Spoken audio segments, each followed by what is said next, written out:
Welcome everybody to the Celtics Double Take podcast. Dylan McCaffrey and James Quan here again today. The Boston Celtics are still 500, still the 8th seed, still behind the Knicks. We suffered some tough losses to the Pelicans and Mavs this week, but in the wins that we got against the Rockets and Hornets, I thought we looked pretty good. We didn't have the most amazing week, but I feel encouraged by the last two games. First things first, as always, we got to break down the best and worst takeaways from this week. So James, you can run it through first. What was your best thing from the week? It's got to be Fournier. After like a historically bad debut, like I'm talking like maybe top 10 worst debuts of all time, like not even just Celtics history. He's been lighting it up. I think he's made like 11 straight threes or something like that in the last two games. So he's finally found his footing. I think he's gonna be we always thought he was gonna be a great piece for us as like a scorer, bench scorer, secondary playmaker. I think he's starting to finally show the signs that we need to see to justify that, this trade was worth it. On the low end of things, I just feel like we both had the Pelicans and the Mavs game. And it's kind of the story all year where it's like these 5-point losses, these 7-point losses, they just add up to the point where we're kind of staring the AC, straight in the eye. I don't know if that's a place that we're going to get out of. So I feel like that's got to be it, is that we're just 500. We're continuing to be 500, and we have not woken up yet to the standard of which that we think this team can play. No, I agree. I agree completely. It was hard to think of a worst for this week, but the best I agree is Fournier finding his shot because, 0 for 10 to start and then 10 straight threes. It's quite a turnaround. Yeah. I was worried there Mental for a second toughness. that we were cursed for a second. Like this is just going to happen to everyone that comes here. My worst for the week, obviously those two losses were really tough, and I'll give Kemba credit this week that he came up big in some of those moments, but Kemba continues to just be a liability, for stretches where everyone just switches on to him on defense. It's a little bit hard to watch, but he didn't play as bad as he's been playing in other contests. So I'll give him a break. This week, I think was good. The Pelicans and the Mavs games went the same way that a lot of games have gone in a really frustrating way. We were down 16 with 4 minutes left in the Pelicans game, and we cut it to 3 with 30 seconds. It's this great storming comeback that's just always too little, too late. Yeah, it was like deja vu, because I think the exact thing happened the first time we played the Pelicans, or the last time at least. And I totally thought in this one, in the last game, it was miraculous that we even came back. This was a more understandable comeback that I feel like we should have had, if I'm being honest. Zion, Ingram just kind of starting to slow down late in that game. We had to capitalize on keeping Zion to 50% shooting. We kept him to probably his lowest percent shooting night of the entire year. We keep Ingram to 7 to 17. I think that's huge. It's all about keeping the stars contained. And if guys like Nickeil Alexander-Walker are gonna light us up for 17 points, then we're just gonna have to live with that. But I think we have to start thinking of our problems in terms of playoff basketball, because the play-in games are actually I think May 10th or so. I don't know, something it's just 6 weeks away. And if we can just neutralize the best two guys on their team, I feel confident in us kind of going up in a playoff standpoint against a lot of the better teams in the Eastern Conference. So from that point, it wasn't totally disappointing, but man, I think we both agree this and the Mavs was just a total kick in the nuts because we're trying to ride this wave of these new acquisitions, and we're just still falling short. I thought that in that game, Pritchard and Cornette gave us good minutes in their spurts. Yep. And, Rob had a decent game. We didn't have Jaylen Brown that night, so there was some things going against us, but it just point Zion was crazy. Zion is so he's becoming the freak that everyone was talking about. And again, I like him more now that he's not the overblown media hyped guy. He's just going out there and trucking people. It's fun to watch, but against us, it was definitely very annoying that Brandon Ingram and Zion Williamson just had their way with us. And Ingram got the exact shot that he wanted and hit it to bury us at the end there. Put the Flames out on that comeback we had going. That was tough.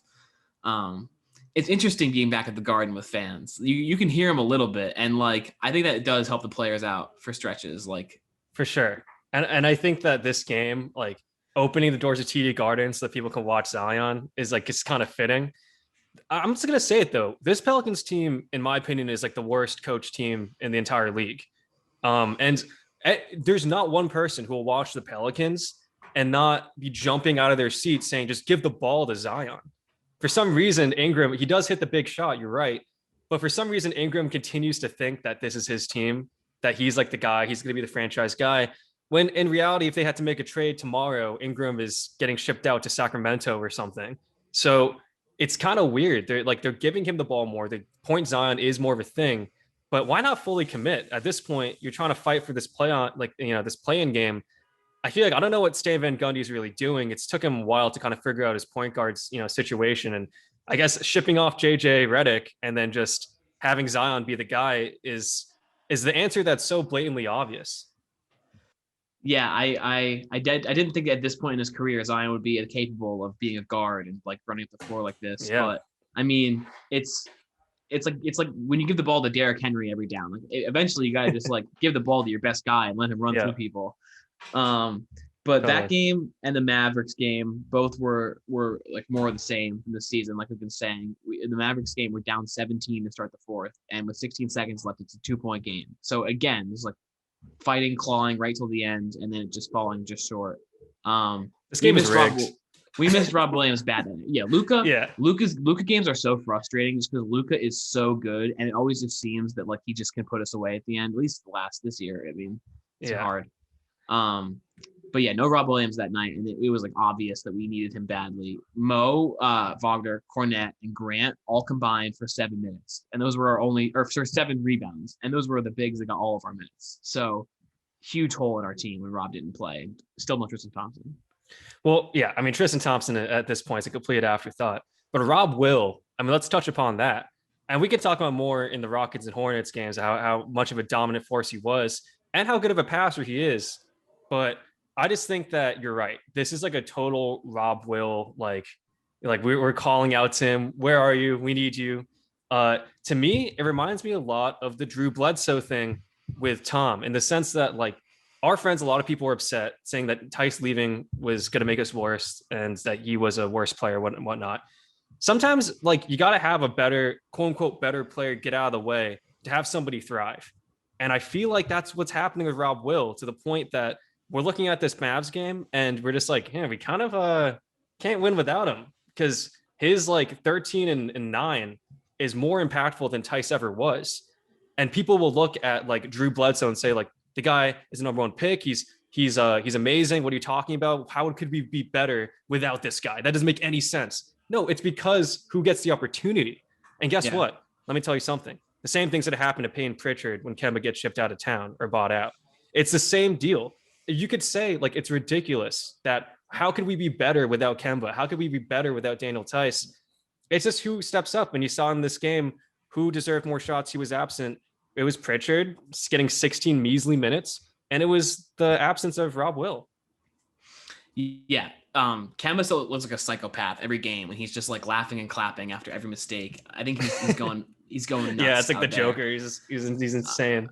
Pritchard, I've seen a lot from this year, and I think the trade deadline, we were a little hasty with talking about all the names that were getting thrown out there. And I agree with something on the broadcast last night against the Hornets, where people were throwing out like Romeo's name and Pritchard's name at the trade deadline. But like guys and Naismith, guys that just like haven't been able to play, like we don't know what kind of player they're going to be. And Pritchard has only shown us like strong things. Like I think he's had more of a role this year than any of us expected. So I'd like to commit to a guy like him and keep him around for as long as we can, because he keeps getting better. I've been happy with him. But yeah, the Mavericks game, I wish we could have had some more fight in the first 3.5 quarters than we did at the last couple minutes. Yeah, we got to come out stronger. But before we move on to the next game, can we agree that the fix was in? This was a terribly officiated game. At one point, I think we get the ball, like, so, some of the Mavs knocks out of bounds, and they just like we're like trying to inbounds the ball, and like the refs are just like, oh wait, hold up, like actually you don't get the ball. We changed our minds. And Brad's like, what the hell? Like, we're already inbounding the ball. Half the players on the other side of the court. What are you talking about? And the refs are like, no, we just changed our minds. It's insane how much of like, I swear these guys have a complex. Like they have like some superiority complex. Am I crazy? Am I trying to make a headline on nothing? No, I agree completely. Like that was like a call they missed on Jason Tatum that was pretty egregious, and then like the next possession they called 3 seconds on him, like at like the last seconds. 2 minutes of the game, a 3-second call. Like we're trying to meet the quotas for the month here, like in the last minute of a game. So frustrating. Getting a 3-second call, it's like getting a speeding ticket at the end of the month. Like, you know what happens. Yeah. Oh, you caught me going 8 over. Okay. Yeah, no, technically I wasn't supposed to do that, but whatever.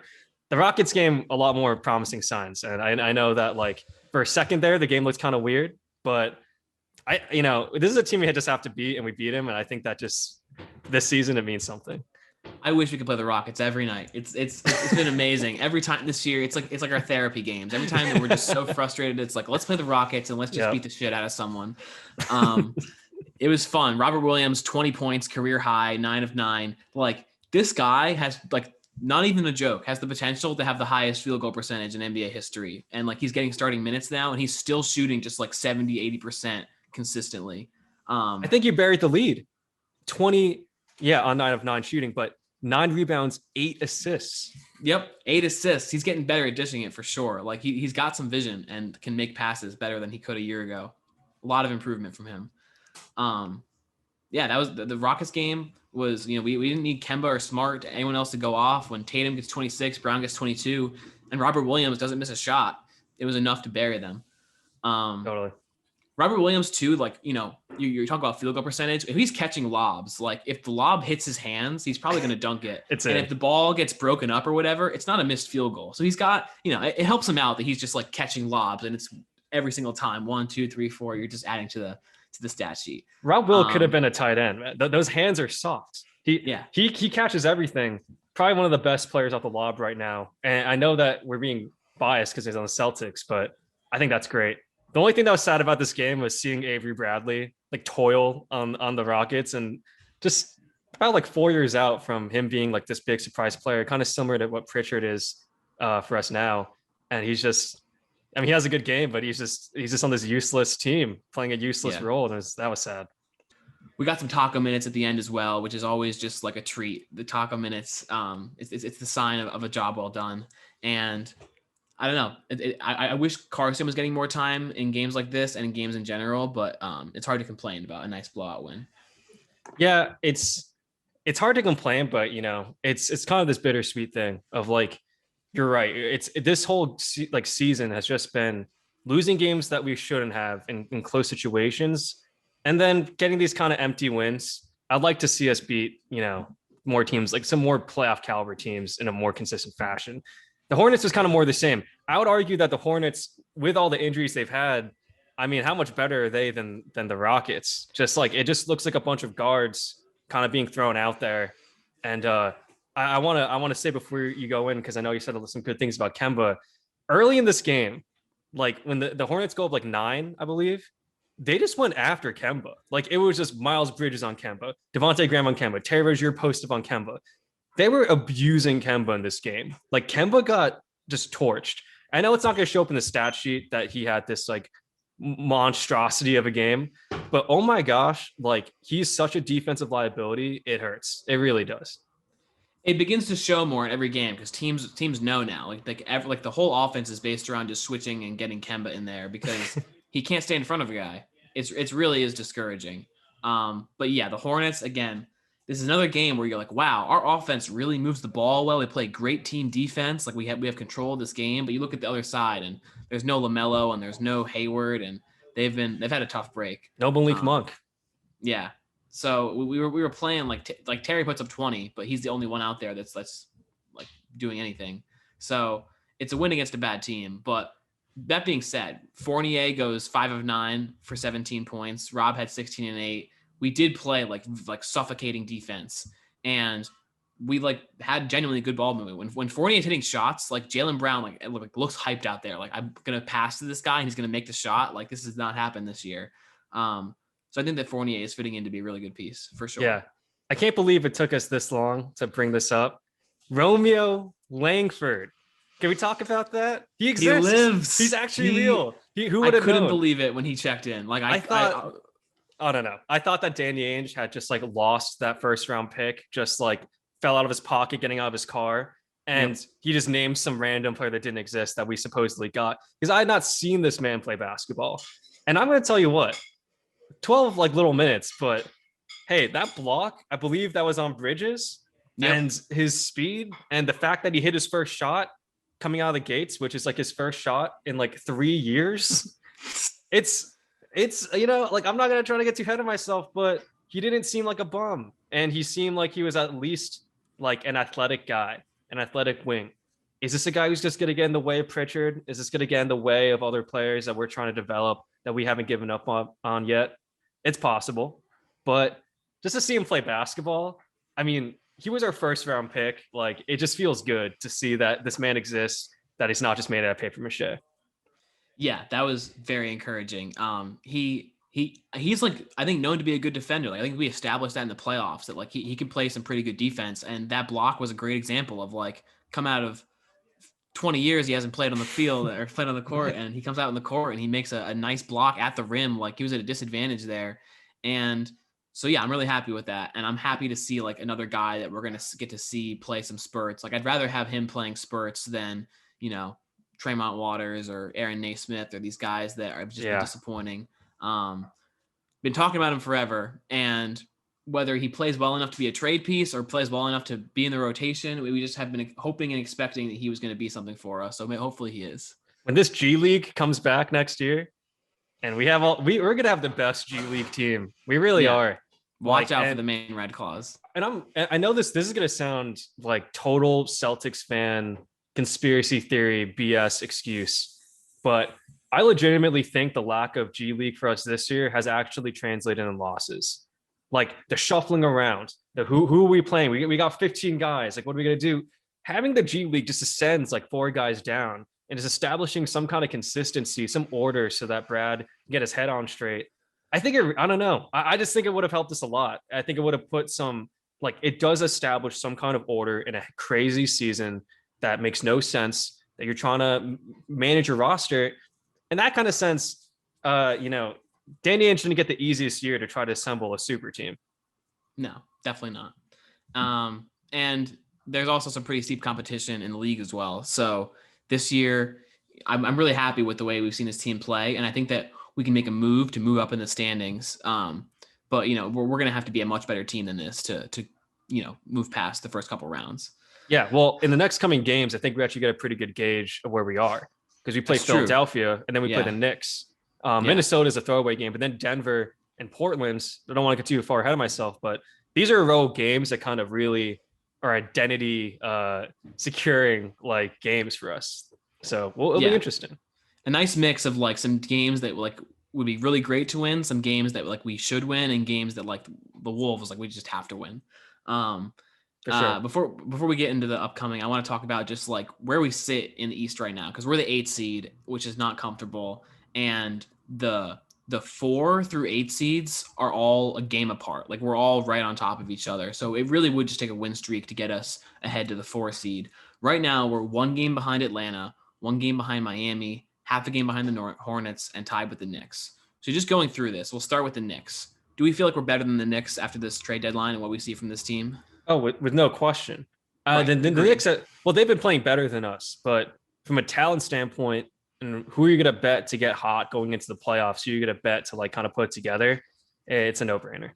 No, I completely agree. The Knicks, I mean, they got Derrick Rose now, and he's back from COVID, and they're playing well. But losing Mitchell Robinson, yeah, that's big. It is. No, it's true. So then the Hornets, who we just blew out. The Hornets without the guys, and then with Hornets if they have LaMelo and Gordon. I think without them, we just saw that we're the far better team. But what about with them? What about if they have LaMelo and Hayward and Malik Monk? After this trade deadline and what you've seen this week, do you feel like we're a team that can push past them in the standings? I think from a playoff standpoint, totally. You know, this team kind of reminds me a lot of like these middle, 2010s Pacers teams, where like the Hornets, to be exact, are, because they outplay like their, when you look on the roster, like you're just like, oh, like are they really going to be competitive? And they've kind of, let's all admit it, they've exceeded expectations. Like, sure. And this is a team that had the number 3 pick for a reason. Like, they were bad, and all of a sudden, like, they were like some kind of decent regular season team that could beat anyone on any given day. With the losses, though, it's just not even a debate. With the people that they had before, I still think it would give it to us. I would agree. I think that, LaMelo has had a great year and Hayward is bouncing back, but I think that I think that this team is built to win. Like, despite what's happened this year, I think that we have a roster now that can complement our star players. And, before when it was Tice off the bench and it was, you have to mix in Pritchard and whoever you can to get points. Now we have Rob getting big minutes, just getting boards and playing defense. And you have Fournier off the bench that's going to be supporting us. We have more stretch bigs. I think that we're just built around our stars better. But now we really get into it. Now we're a game behind Miami. And Miami knocked us out of the playoffs last year. And I think that they're just a team that's in the same exact mode as last year, where like if you get them on a court on a given night, they can give you the business, even if they're not the most talented team. Do you think we're better than Miami right now? No. And it's only because of matchups. Like in the same way that if we retain the A seed and win our playing game, Philly does not want to see us in the first round. Like no. they have nightmares about the Celtics. In that same way, we should feel that, about the Miami Heat.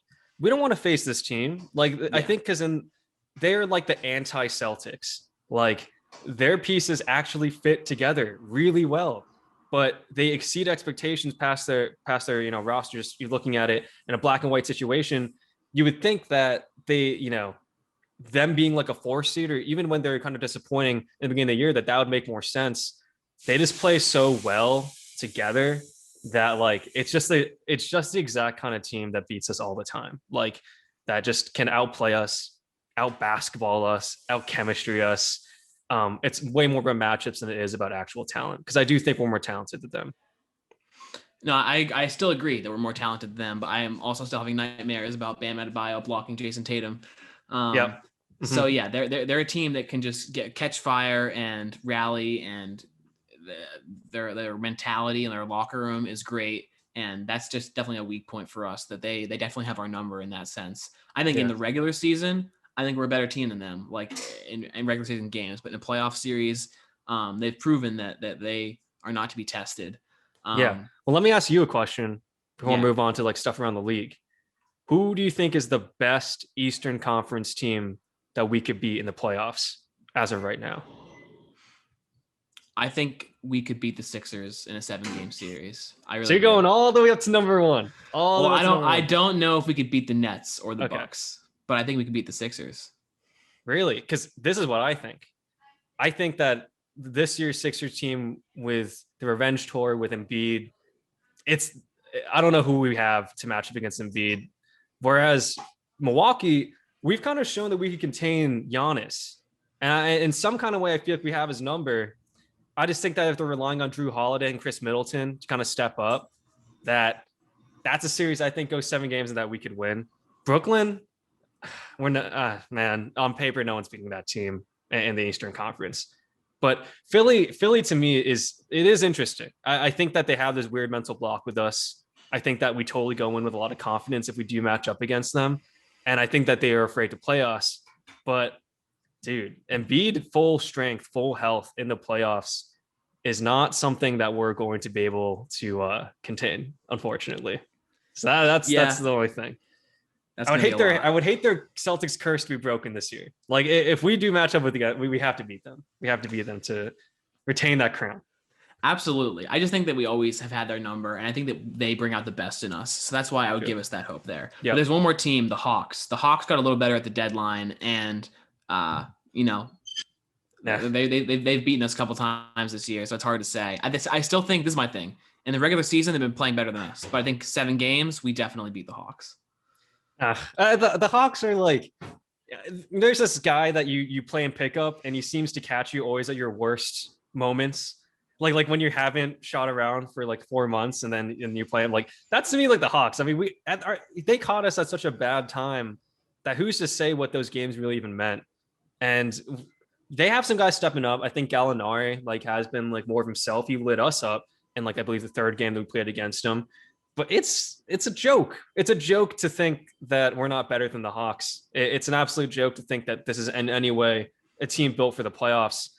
When it comes down to like Trae Young not being able to shoot 50%, like if he shoots anything less than 50%, like I just don't know where the Hawks go. I don't know what their identity is. Not a great defensive team.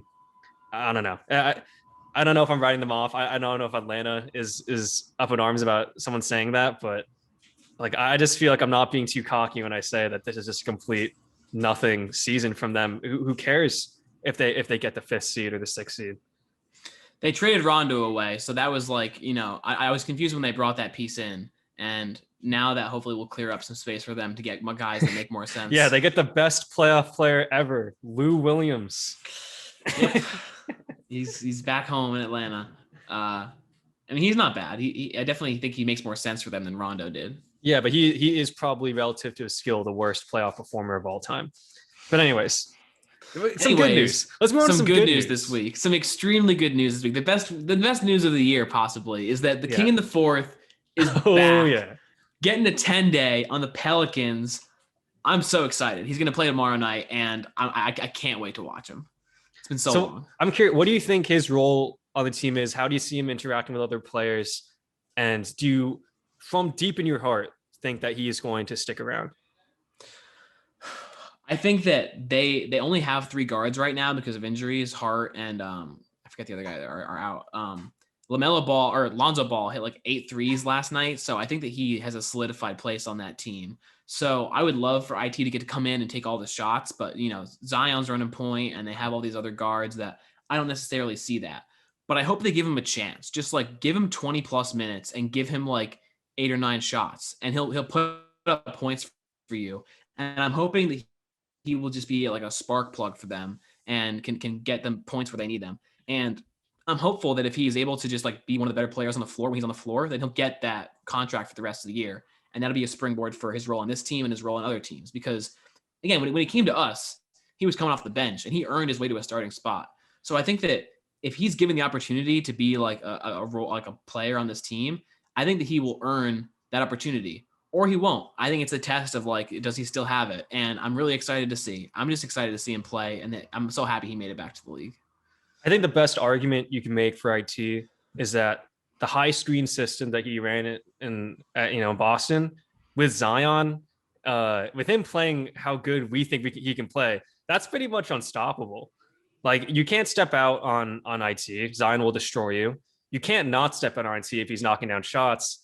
And with him rolling to the basket and IT attacking the basket at the same time, it's something that, I don't know. I think IT Zion like actually fits kind of well. The big struggle for them this season was that JJ Redick wasn't this pick and roll partner with Zion, and that guys like Kira Lewis and Nickeil Alexander-Walker didn't have that kind of fluidity in the pick and roll. So IT is pick and roll basketball. Like, he is like, if there's a guy who you want to, like, your kid is in high school basketball and you want to teach him like the art of the pick and roll, IT is up there in NBA players that you would want giving instruction on that. So maybe I'm crazy, but I actually think this is a great fit. I think it's probably the best shot he's gone. I think it's a better shot than like the Nuggets was, and they just basically tanked his career by not playing him. I'm excited for you, man. Jeremy Lin's next, I hope. Yeah. I think there's some crazy people getting 10 days right now that, that's like the next step up. But it's been definitely some like notables that are getting opportunities that do put a smile on my face. I absolutely agree. I think that it's been a long time coming, this comeback for him. And, a lot of players in the league will bounce around and they'll go to Europe, and they'll go to the G League. So it's not like there's only one path back, but he's held out for a long time. And I don't know what kind of other offers he had, but hopefully he's taking this opportunity because he thinks it's the best thing for him. So all props to that man. All love for that man. So if we look at this next week for the Celtics, the Sixers game is going to be a lot of fun. It would be big to beat the Sixers, just where we are right now, coming off this week where trade deadline, 2 tough losses that were the exact same thing that's been happening all season, 2 big wins against teams that aren't very good. Now, like, here's the tiebreaker. Let's play the Sixers. Let's play our hearts out. Let's see how Rob does in big minutes against. Actually, I guess Embiid's probably still out. So we gotta come out there and we gotta play better. I think Embiid's actually he took last game off. I think he did play against the Timberwolves, so he should theoretically play against us unless he wants to duck us again. But there's 2 things in the next week that I think we should keep an eye out for. If Embiid plays, Robert Williams versus Embiid is like a good, like, it's almost like a pretest for Robert Williams, because if he could at least slow him down, if he could be physical, if you can make Embiid work for things, especially in his compromised state, that is just exactly what we need. And basically, it's the can you be more than Tice test. And he's going to have some opportunities like that. I think him against Philadelphia is a key matchup. And then at Denver, which is next Sunday, this is a team that I think it's kind of like a similar problem. They're just not deep. They have a lot of, guys like Murray and the new acquisition of Aaron Gordon. Jokic is an MVP candidate, if not the front runner right now. Like, they have these stars, like we have stars, but how do we match up against other playoff teams that lack that depth to measure us out, to see if we actually are, shallow on the bench compared to these other guys who I think people would say that Denver is a legitimate shot as much as anyone else. I think that's a good indicator of like, all right, if our second unit can step up to their second unit, there you go. That's a bona fide playoff team. I'm excited to play the Sixers.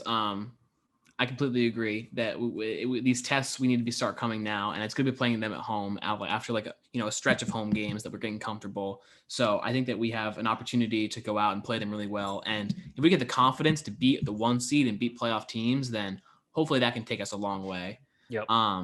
So with beating the Knicks, just to say like, yup, we beat the Knicks, like breath of fresh air. They're like half a game ahead of, or we're tied with them right now. They're the 7th seed. So a win against them is essential and would go a long way, again, to just say like we know that we're better than the 8th seed.